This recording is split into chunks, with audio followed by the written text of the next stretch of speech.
Tu es prête à te lancer dans un projet entrepreneurial ou en tout cas tu y penses sérieusement? Cette vidéo est faite pour toi.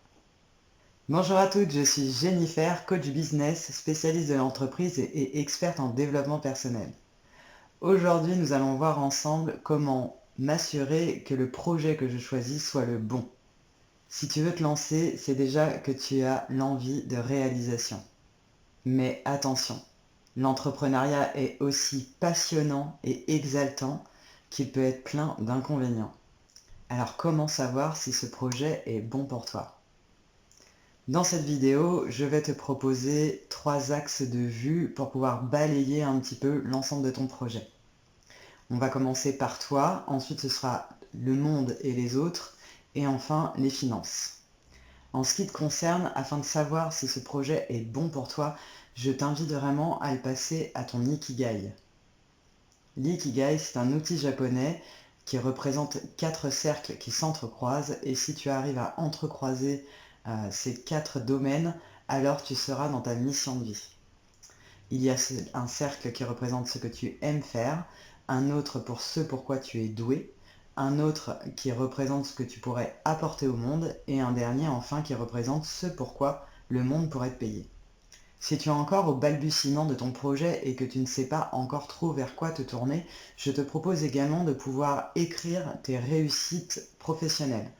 Dans ces cas-là, vraiment, va dans le détail, n'hésite pas à écrire ce qui s'est passé, comment tu as géré les choses, afin de ressortir des qualités importantes qui existent chez toi. Il est très intéressant aussi que tu te demandes pourquoi toi et pourquoi maintenant. L'idée, en gros, c'est que tu comprennes que quoi que tu cherches à créer, quelqu'un l'a fait certainement avant toi. Quelle pourrait être ta plus-value à toi? Ta touch bien singulière. Qu'est-ce que tu as envie d'apporter de nouveau ou de rafraîchissant dans ton business? Dans les conseils également, vraiment, je t'invite à mener une enquête métier. C'est pas très réjouissif, mais c'est très instructif. Il s'agit de faire un questionnaire, de prendre ton téléphone et ton internet et de trouver tout un tas de personnes qui font le métier que tu souhaites faire ou qui s'y rapprochent le plus afin de pouvoir leur poser leurs questions et avoir leur avis à eux sur le terrain, la réalité des difficultés qui peuvent être rencontrées, etc. Cela va te permettre de te projeter réellement dans ce que tu as envie de faire, mais aussi d'avoir accès à une mine d'informations auxquelles tu n'aurais peut-être pas encore pensé, car tu n'es pas sur le terrain. Afin de savoir également si ce projet est bon pour toi, il va falloir que tu te questionnes sur ta capacité à travailler sur ton état d'esprit. On appelle ça le mindset. Je ne sais pas si tu le sais, mais l'état d'esprit en entrepreneuriat, ça fait quasiment 80% du travail. Il y aura toujours des problèmes à venir et ce sera à toi vraiment de pouvoir créer des solutions. Demande-toi également, dès lors, qu'est-ce que tu ressens quand je te dis qu'il va falloir que tu te rendes visible. Que tu choisisses ou non un projet qui soit sur les réseaux sociaux, il va falloir te montrer, il va falloir apprendre à parler de toi. Ça fait partie de l'état d'esprit, mais pas que, il peut y avoir des blocages très importants là-dessus. Je tiens tout de suite à tordre le cou sur l'idée que sur les réseaux sociaux, il faut absolument se montrer. C'est faux, je connais beaucoup d'entrepreneuses qui réussissent en faisant des vidéos où elles ne se montrent pas ou en organisant des petits slides qui passent avec une voix derrière ou des choses comme ça. Tout est possible à qui sait trouver les solutions, encore une fois. Et toi, te sens-tu capable d'être visible? Enfin, la dernière question à te poser en ce qui te concerne, c'est: es-tu prête à oser, sortir de ta zone de confort, prendre des risques, voire même innover? Tu ne peux pas avancer vers un projet nouveau sans prendre en compte cela. Passons maintenant sur la partie le monde et les autres. L'important ici sera d'abord de bien connaître ta cible, ton marché, ton produit.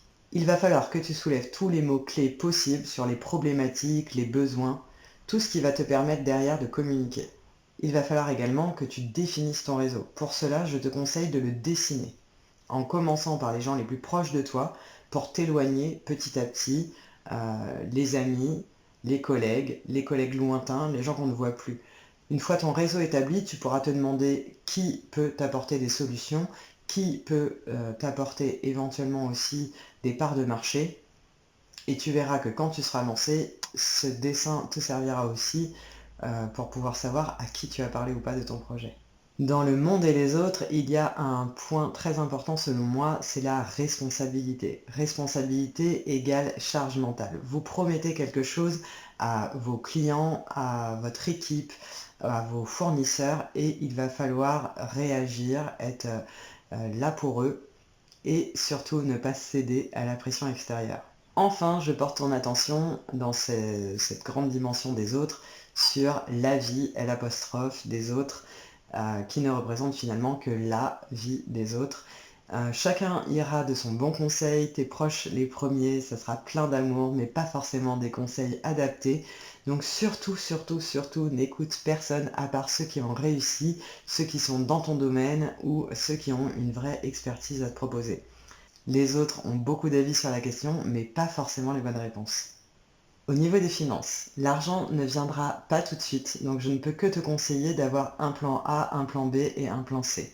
C'est quelque chose qui m'a particulièrement agacé quand j'ai commencé, j'avais pas du tout envie d'avoir un plan B et un plan C, je voulais mettre mon énergie seulement dans mon plan A.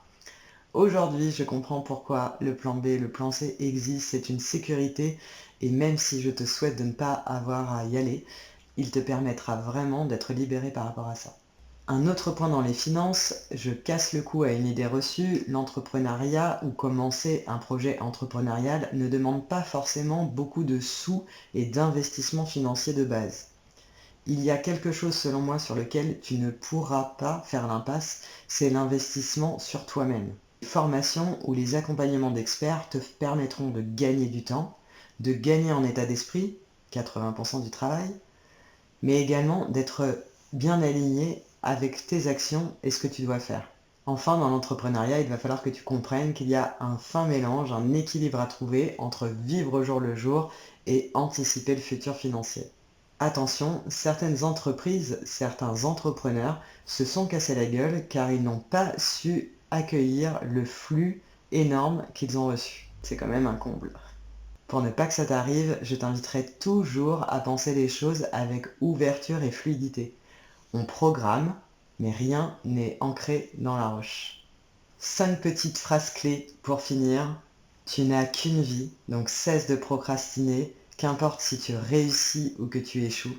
Prends du plaisir dans ce que tu fais, c'est un gros levier de motivation, c'est une source inépuisable qui te permettra vraiment de devenir expert dans ton domaine. Accepte que les choses puissent prendre du temps pour devenir une experte, pour te faire connaître, pour rentrer de l'argent, mais accepte aussi que l'entrepreneuriat te prend du temps. Entoure-toi des meilleurs et de gens positifs et travaille régulièrement à ton pourquoi. Pourquoi souhaites-tu entreprendre? Qu'est-ce que tu as envie de te faire vivre? Le mot de la fin, l'entrepreneuriat est une expérience incroyablement riche humainement. Malheureusement, on ne nous apprend pas à devenir entrepreneur. On devient entrepreneur à force d'expérience, de pas à pas.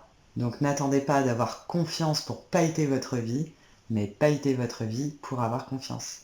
Voilà, cette vidéo est terminée, j'espère qu'elle vous aura plu et surtout apporté. N'hésitez pas à me laisser un commentaire si vous souhaitez qu'on en échange. Vous pouvez également partager cette vidéo à une Wonderness qui pourrait en avoir besoin.